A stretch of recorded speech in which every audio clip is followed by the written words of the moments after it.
Sekarang kita ke model verbs. Model verb ini dia fungsinya adalah menjelaskan, menerangkan arti kata kerja yang mengikutinya. Di sini. Meaning dari model verbs adalah bagian dari kata kerja. It's a part of the verb. Dan menambah arti, add meaning dari kata kerja yang mengikutinya. Posisinya adalah subjek, baru modal, baru kata kerja. Misalnya, I must go now. Aku harus pergi sekarang. I will do this. Jadi dia posisinya adalah di antara subjek dan kata kerja posisinya. Kategori jenis-jenis model ada ini 3M, 2W, 2C, 2S. Ya, ini. Terus kita langsung ke sana dulu. The rules. Aturan dari modal verb adalah infinitif atau kata kerja datangnya setelah modal verb, tapi tanpa to. Jadi bukan I can to play football, I can play football. Di belakang modal nggak boleh ada to. Rule number 1. Rule number 2. Tidak ada penambahan S untuk orang ketiga tunggal. Contoh sini nih, she must leave, gak ada S. Karena biasanya kalau sudah ketemu she plays football, she goes to school, ada S kan di belakangnya. Tapi kalau di belakang model dia nggak ada S. She must leave. He can do it. Ya, rule number 2. Rule number 3, modal verb tidak akan berubah dia. Mau dia past tense, mau dia simple present, mau future, dia nggak akan ada bentuk 1, bentuk 2, nggak ada. Tetap segitu aja dia. Nggak ada berubah kayak verb 1 misalnya go menjadi goes, atau go menjadi went menjadi gone. Nggak ada perubahan, tetap ya. Do not change. Ya. 4, negatif formnya kasih not setelah modalnya. Rumusnya ini. Subjek tambah modal tambah not tambah verb. Jadi nggak ada, misalkan ada do not, does not, nggak ada begitu. Ya. Jadi yang modalnya dikasih not. Kita sini sekarang negatif, must not, might not, ya, dan seterusnya.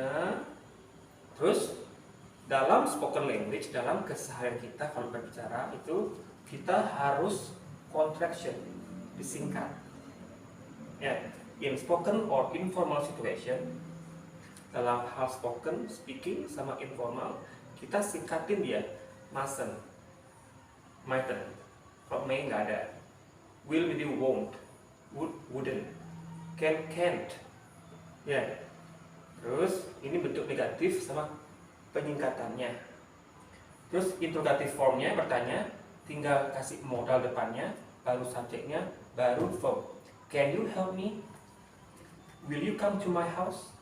Jadi modal dulu, baru subjek, baru verb. Ya, di sini adalah how to use each of them. Might tentang possibility, tentang kemungkinan. She might give us discount. Dia kemungkinan akan ngasih discount. They might come to our house tonight. Mungkin mereka akan datang ke rumah jam 10. Jadi kemungkinan, possibility. Ya, may, possibility, sama juga. Jadi sesuai dengan waktu, kalau kalian sering practicing dan membaca, pasti kalian bisa membedakan kapan pakai might, kapan pakai may. Possibility, may be late, he may be late. Ya, mungkin akan terlambat. Permission, minta izin. May I leave now? May I go to the bathroom? May I go to the toilet? Minta izin, pakai may. Ya. Must sekarang. Must, probability, kemungkinan, berasumsi, artinya pasti. She must be very mad. Dia pasti kesel. You work very hard today. You must be very tired. Yeah, you have a lot of homework. You must be very tired. Pasti, berasumsi, ya, dia pasti akan kesal. Necessity, Berarti perlu tidaknya, I must go home now. Aku harus pergi sekarang. I must go to your class tonight. I want to learn. Kebutuhan, perlu tidaknya. Ya, aku harus. Prohibition, larangan. Oke. You must not smoke here. Kamu nggak boleh merokok di sini. Larangan. You must not smoke in the classroom. Larangan. Will sekarang, akan. Future time. I will go to campus tomorrow at 10 o'clock. Jadi itu adalah future. Promise, janji atau keinginan. I will come to your house tomorrow to do our homework. Berjanji. Ya. Polite question. Will you help me to do the homework? Jadi kita asking someone untuk membantu kita secara sopan. Tapi ini sopan. Yang would lebih sopan lagi. Yang could lebih sopan. Jadi will ini standar. Would sama could lebih sopan. Would you please come to my house tomorrow? Could you please take that book for me? Nah, jadi when you meet someone yang belum terlalu akrab banget, I suggest you to use would sama could, lebih sopan, lebih kita menghargai.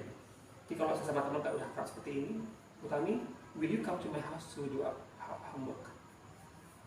Kalau ketemu sama orang yang belum akrab, ketemu sama dosen, guru atau siapapun, could you please? Jadi lebih sopannya. Would, polite question, would you help me? Kayak tadi kan. Terus invitation, undangan. I would like to invite you to my party tomorrow. Undang orang.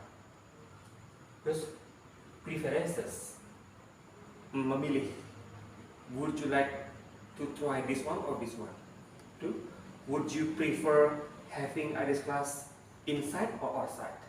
Would you prefer doing the homework with our friends or just by ourselves? Jadi itu pilihan. Kamu memilih ini atau itu. Tanya ini preferences. Kalau desire, keinginan. I would like to introduce myself. Ingin. I would like to have another cup of tea. I'm so thirsty. Desire, keinginan. Nomor 5, baru 6 sekarang. Can, bisa. Ability, kemampuan. I can speak English. I can speak Japanese. I can speak French. Poin kedua, suggestion, saran. I don't know how I go home now. You can call your brother now. Jadi menyerahkan ke orang lain sarannya. Impossibility, ketidak kemungkinan. Orang bisa bilang that can't be here. Gak mungkin lah di sini. Ya. Request juga, can you help me? Nah, can ini sama kayak will dia. Can yang paling standar, will lebih sopan, ini lebih sopan, ini lebih sopan. Ya, jadi you know how to use can, will, could, would. Could, would paling sopan, will less, lebih dikit kurang sopan. Can yang paling standar, yang non formal. Ya, can you help me? Ya, sama teman di sekolah, can you help me? Gitu. Tapi kalau kita memohon bantuan orang lain, could you please help me? Kita memang membutuhkan bantuan. Could, kayak would. Could adalah bentuk lampau dari can. I can do this homework. I could not do the homework last week. It was so difficult. Ada yesterday, ada last week. Pakai could. Masa lampau. I can do this homework today.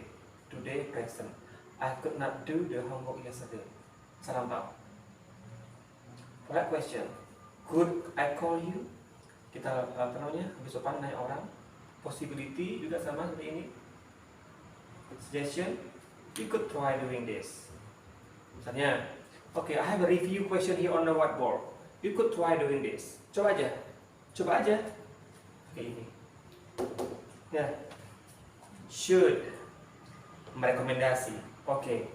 Oh, this food is so good, it's so yummy. You should try this food. Rekomendasi. Ya, terus uncertain prediction, berasumsi, misalnya she should be home soon, but I'm not sure. Dia kayaknya udah di rumah deh, tapi aku nggak yakin. It's been 1 hour. Udah sejam nih. They should be at the hotel now. Udah sejam nih. Apa nih kita nunggu? Kayaknya mereka udah di rumah deh. Kan kita berasumsi, memprediksi. Ya, yang kalau kita Indonesia kan menjadi namanya seharusnya. Dia seharusnya udah di rumah deh. Terus saya nggak yakin. Kalau di Indonesia kan seharusnya. Jadi ini memprediksi, berasumsi kita pakai itu should. Shall ini kita pakai untuk kita nawarin bantuan ke orang lain. Shall I help you with that? Kalau kita nanya bantuan, will you help me with this? Kalau kita nawarin, shall I help you with that? Menawarkan pakai ini. Kalau kita nanya orang, will you help me with this? Konfirmasi, ya, I shall meet you there tonight. Aku akan ketemu kamu ntar malam. Mengkonfirmasi bahwa kita punya janji sama dia. Janji. You shall be the first person to know. Biasanya shall ini lebih banyak ke I sama we. Jarang dia she atau dia yang lain. Biasanya yang paling sering adalah I sama we untuk ini. Dan dari sekian ini namanya adalah model verb. Jadi dengan kalian sering membaca, sering menonton YouTube channel yang ada hubungannya dengan bahasa Inggris, kalian akan mengerti lama-kelamaan, lambat laun, seiring waktu, penggunaan ini dan bedanya apa. Kalau hanya theoretical pasti akan bingung, karena ada beberapa yang sama fungsinya, ini possibility, terus ini request, ada can, ada could, sama juga ada request. Terus juga ini ada yang mirip-mirip, agak confusing, tapi dengan sering waktu kalian sering aktif sendiri, mengeksplor diri kalian sendiri, akan mengerti nanti. Someday, suatu saat nanti. Sekarang depends on you now how to improve your English to be more advanced. Bukan sekedar bahasa Inggris yang pasaran, tapi yang lebih levelnya lebih oke. Dan apalagi karena mahasiswa, you have to make your English more advanced daripada anak SMA sama SMP.